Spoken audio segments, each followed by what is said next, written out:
Assalamualaikum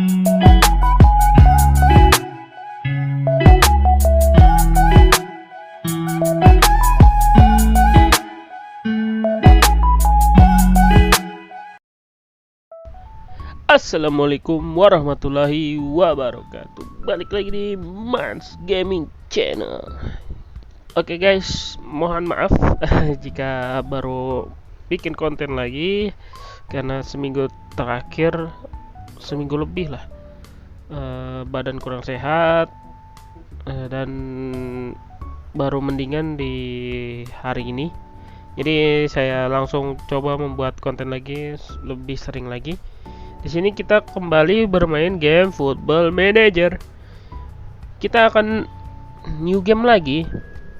Karena menurut saya kalau untuk Indonesia U20 agak kurang menarik. Jadi di sini saya mencoba new game, memulai perjalanan seorang yang bernama Mans Syah sebagai pelatih kepala timnas senior. Nah, ini kan lebih menarik nih. Kita akan menggantikan Shin Tae-yong yang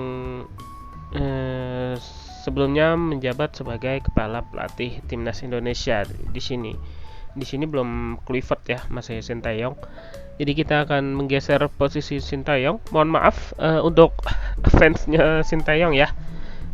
Jadi di sini kita atur dulu gaya permainan kita, gaya manajemen maksudnya. Dan kita akan mulai saja. Di sini kita sudah mengatur seluruh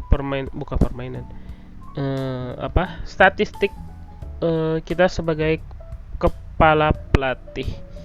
Di sini kita tentunya lisensinya Continental Pro ya. Indonesia pekerjakan Syah. Jadi nama ini, ini kita namanya Udin Syah ya. Di sini Udin Syah telah ditunjuk sebagai pelatih Indonesia baru untuk menggantikan Shin Tae-yong. Pengumuman dibuat di markas besar Indonesia FA. Indonesia FA itu maksudnya Indonesia Football Association, atau ya kalau di Indonesia kan disebutnya PSSI ya. Ini kan karena bahasa dari sananya Indonesia FA Football Association. Ya, intinya di sini kita menggantikan Shin Tae-yong dan kita akan menghadapi kualifikasi Piala Dunia seperti yang di dunia nyata, tapi lawannya itu berbeda ya. Di sini kita memakai Stadion Gelora Bung Karno dengan total kursi atau kapasitas 77 ribuan kapasitas atau kuota atau kursi ya lebih tepatnya. Di sini kita Indonesia ada di posisi 136 sama dengan Malawi. Di sini juga ada pemain lama tadi, pemain legendnya. Di sini adalah squad terakhir yang dipakai oleh timnas Indonesia, yang dipakai oleh Shin Tae-yong tentunya ya. Ada Struijk, Egy Maulana Fikri, Witan, Verdonk, ada El Reinders, Hilgers, Ahmad, dan Nathan Chow, Haye dan Izes tentunya di tengah. Ini adalah para pemain penggantinya. Ada pemain muda juga ternyata yang masuk ya. Di sini kita akan mengatur ini untuk pertemuan terhadap media. Di sini kita lihat ini tampilan dari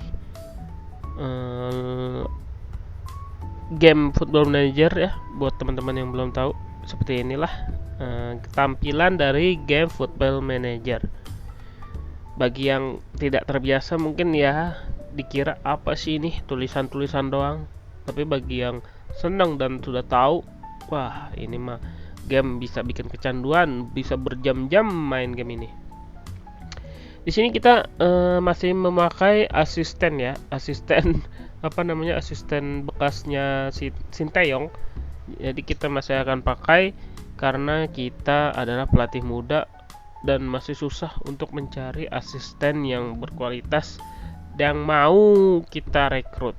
Kalau kita masih pengalamannya juga masih kurang dan timnas Indonesia juga masih rankingnya jauh di bawah atau di peringkat dunia itu jauh di bawah.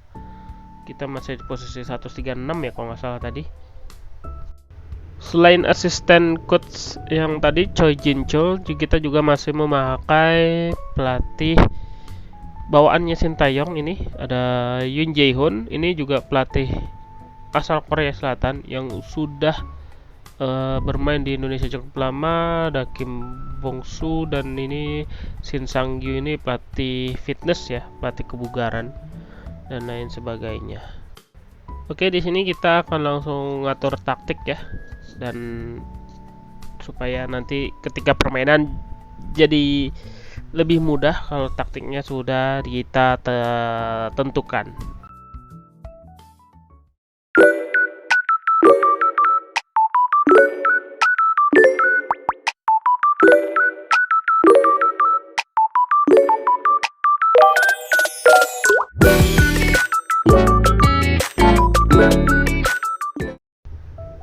Oke, di sini sambil menyeting, jadi saya mau menceritakan sedikit kenapa saya tidak upload atau bikin konten selama seminggu lebih ya kalau nggak salah. Jadi sebenarnya itu biasanya saya bikin konten itu 2 atau 3 hari sekali, dan ketika di hari ketiga atau hari ketiga setelah konten sebelumnya saya membuat, tiba-tiba saya kurang enak badan, tenggorokan saya gatel gitu ya di awal-awal puasa. Soalnya saya di awal Ramadan ini sering banget minum es ketika buka puasa, dan manis-manis mulu ya minumnya. Jadi dan tentunya makan gorengan itu yang bikin ketika hari ke berapa gitu, di minggu kemarin kalau nggak salah, di hari Minggu saya sudah mulai ngedrop. Tapi saya tetap paksakan untuk puasa karena ya saya agak males untuk menggantinya. Dan beberapa hari begitu masih terus begitu sambil minum obat-obat dari warung gitu.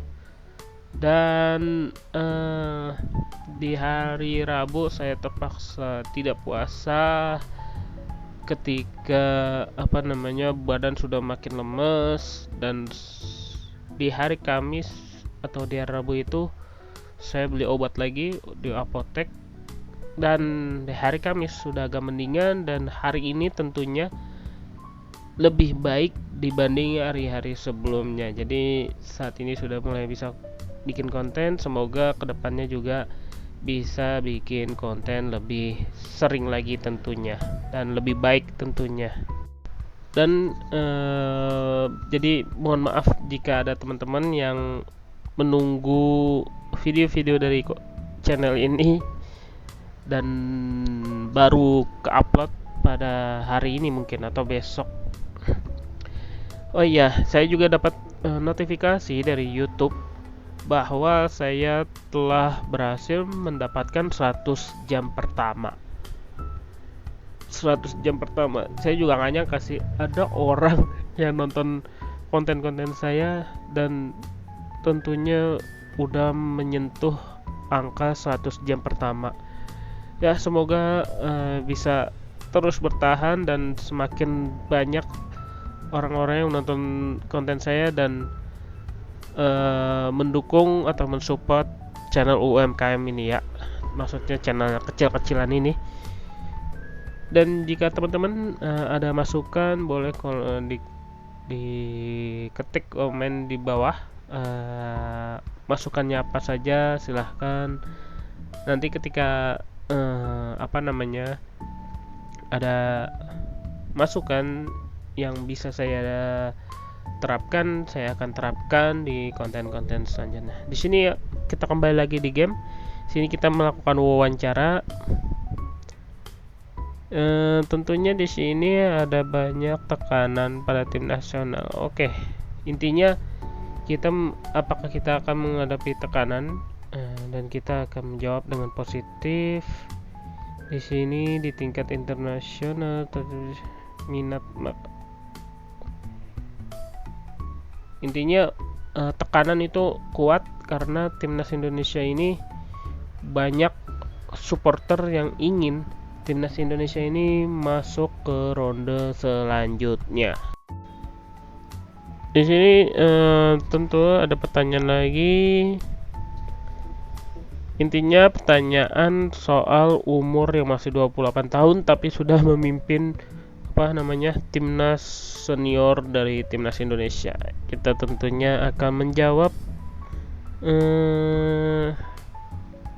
yang mana ya? Ada banyak contoh manajer muda yang sukses dalam permainan ini. Nah, itu saya yakin akan menjadi salah satunya manajer yang sukses dan bisa membawa timnas Indonesia lolos ke Piala Dunia. Oke, mungkin sampai sini aja ya wawancaranya. Kita lanjut lagi ke hari-hari berikutnya. Oke, di sini ada Danny van den Heuvel, seorang kiper yang sudah mau dinaturalisasi, tapi kita belum tahu apakah nanti kita panggil atau tidak, karena stok kiper kayaknya agak cukup banyak ini. Ada Emil Audero juga tentunya di timnas senior kita.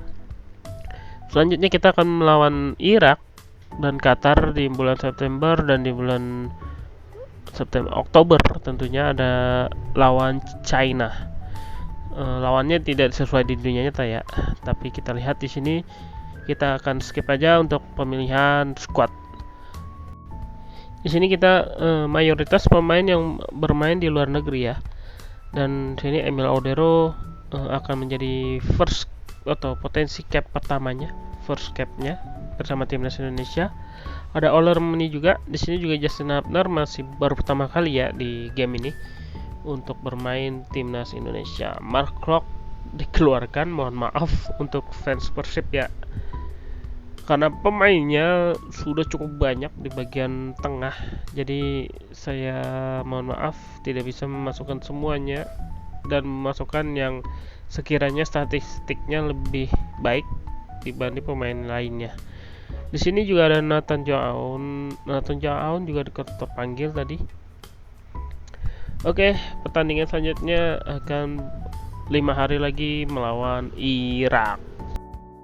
Di sini ada pemilihan kapten dan wakil kapten. Di sini kita akan memilih JICS sesuai dengan dunia nyata ya. JICS ini sebagai kapten, dan di sini ada Rizky Ridho untuk wakil kapten kita. Dunia nyata sebenarnya sih Asnawi ya, kapten utamanya sebenarnya. Tapi karena jarang dimainin, jadi kelihatannya JICS yang menjadi kapten di timnas Indonesia. Entah nanti di era Kluivert ini di dunia nyata ya, siapa yang jadi kapten kita belum tahu juga. Nanti akan kita saksikan di tanggal 20 kalau nggak salah ya. Pertandingan Indonesia melawan Australia dulu di kandang Australia, lalu di kandang Indonesia itu Indonesia lawan Bahrain. Di sini kita akan melawan Irak dulu. Irak sementara di posisi 4 dan Indonesia ada di posisi, kalau nggak salah ini udah pertandingan belum ya? Saya juga kurang lihat tadi grupnya atau ya untuk grupnya sih saya belum tahu ini udah ada pertandingan sebelumnya atau belum, karena kita masuk di bulan di bulan Juli kalau nggak salah. Indonesia left winger memberikan tekanan pada Irak. Wish, mantap benar itu. Oke, selanjutnya kita akan bertanding melawan Irak pada hari ini tanggal 6 September 2024. Indonesia akan didukung oleh sekitar ratusan orang yang akan mendukung timnas Indonesia di stadion apa tadi tuh? Intinya stadion di Irak.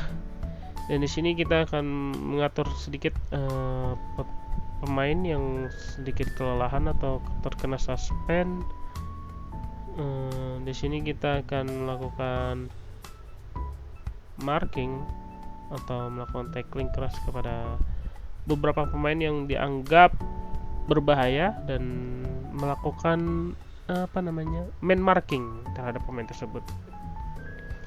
Oh iya, di sini Miss Hilgers terkena akumulasi kartu. Di sini set piece kita belum tentukan. Di sini kita penandaan pemain ke near post, tentunya seimbang. Near poskah ya, di sini juga seimbang dan outswinger, umpan dari corner kicknya. Oke, kita langsung saja ke pertandingan. Di sini coba lihat. Ayo kita langsung aja ke pertandingannya, dan di sini kita lanjutkan ke pertandingan. Dan Indonesia akan melawan Irak di babak atau kualifikasi round ketiga antara Indonesia melawan Irak di Stadion Irak tentunya, karena ini adalah kandang Irak. Indonesia harus bisa memenangkan pertandingan ini untuk menjamin lolosnya Indonesia ke babak selanjutnya, atau bisa langsung lolos ke fase Piala Dunia selanjutnya. Sini kita lihat Irak, ada pemain dari kesebelasan Irak, dan di sini juga pemain dari kesebelasan Indonesia, ada Romani sebagai ujung tombak, dan tentunya di penjaga gawang kita menempatkan Emil Audero. Di sini kita belum tanding tentunya. Di sini kita masih 0 pertandingan. Ini pertandingan pertama, pertandingan pembuka di grup ini, Irak melawan Indonesia.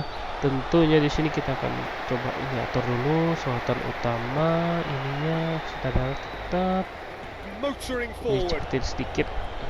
Jangan kalau terlalu pelan, terlalu lama bisa. Kita di sini akan mengatur untuk menyerang pemain kita agar lebih menyerang. Di sana oleh Romani memotong bola tadi, Romani maju ke depan langsung ke tengah, dia ada strike di sana tapi tidak berhasil, dan aku jauh tidak berhasil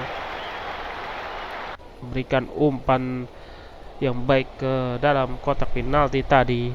Indonesia sementara di menit ke-9 ini masih skor kacamata 0-0. Kali ini Irak mencoba menyerang dari sisi tengah, ada Al Said langsung ke sana tapi dipotong oleh Choaon, ke belakang dia kepada Audero, ada Bagot di sana. Bagot kembali masuk ke dalam skuad timnas Indonesia setelah dibawa ke kepemimpinan Sinteyong. Bagot tidak terpanggil karena ada gesekan antara kedua orang tersebut, antara Sinteyong dengan Bagot. Tapi di era pelatih Udin Syah, Bagot kembali dipanggil dan mencoba memperbaiki hubungannya dengan timnas Indonesia. Kali ini menit masuk ke 28, kita akan mencoba bermain lebih menyerang lagi. Di sini kita akan walk ball, jadi memain bola langsung masuk ke dalam kotak penalti ya. Di sini Hayem melakukan umpan dan gol. Sang kapten timnas Indonesia cetak gol pertamanya di babak kualifikasi Piala Dunia round ketiga antara Irak melawan Indonesia. Skor 0-1 untuk kemenangan sementara atau keunggulan sementara timnas Indonesia. Gol Bang J berhasil mencetak gol untuk keunggulan sementara Indonesia. Kali ini babak pertama sudah selesai dan babak kedua langsung dimulai. Di sini kita lihat Irak mencoba langsung merespon gol pertama Indonesia dengan langsung mengganti salah satu pemainnya untuk bisa mencoba menggedor pertahanan yang cukup baik yang dilakukan oleh timnas Indonesia. Kali ini serangan langsung diberikan oleh pemain dari Irak. Dari belakang langsung ke tengah, ada Said mencoba meliak-liuk dan gol. Sayang sekali Irak bisa mencetak gol oleh Al Said cukup baik ini, meliak-liuk di tengah, dia melewati beberapa pemain di sini dan mencetak tendangan, mencetak gol dari tendangan yang cukup jauh di luar kotak penalti. Al Said berhasil menyamakan kedudukan. Indonesia harus mencoba lebih menyerang lagi, berani melakukan tembakan dan berani melakukan tusukan-tusukan ke dalam pertahanan Irak agar Indonesia bisa mencetak gol balasan kembali supaya Indonesia bisa menang di babak pembuka ini, supaya nanti kedepannya bisa lebih tenang menghadapi tim-tim lainnya. Di sini kita lihat dipotong kembali oleh pemain-pemain Irak. Irak mencoba serangan dari sisi tengah, dia melebar ke sisi kanan. Penyerangan mereka kali ini corner kick langsung dilakukan oleh Irak. Kembali Indonesia mencoba melakukan serangan dari sisi sebelah kiri. Penyerangan timnas Indonesia di sini ada Arhan kepada Marcelino dan gol. Dimas Derajat berhasil mencetak gol balasan dari Irak. Kali ini Irak tertinggal 1 skor atas Indonesia di kandang mereka. Dimas Derajat sebagai pemain yang baru diganti di babak kedua ini sebagai super sub berhasil mencetak gol kedua bagi timnas Indonesia di pertandingan kali ini, dan saat ini Indonesia masih unggul dengan skor 1-2 dan menit masuk ke 90 dengan tambahan waktu 5 menit. Apakah Indonesia berhasil mempertahankan keunggulan? Apakah Irak akan membalas kembali? Dan akhirnya serangan terakhir oleh Irak. Apakah Irak berhasil mencetak gol dari serangan terakhir ini? Oke, gol. Sedih sekali ini Indonesia kebobolan di menit-menit terakhir, di menit-menit terakhir. Di babak tambahan waktu Indonesia harus kecolongan dengan gol dari pemain Irak, dan akhirnya Indonesia harus puas dengan skor imbang 2-2 yang dicetak oleh J. Itzis dan Dimas Derajat, dan tentunya Irak dicetak oleh Al Said dan Ali Husni. Oke, mungkin sampai di sini dulu konten saya kali ini. Jangan lupa like, comment, share, dan subscribe. Nanti akan ada lanjutannya tentunya di series kali ini. Terima kasih. Wabillahi taufiq wal hidayah. Wassalamualaikum warahmatullahi wabarakatuh.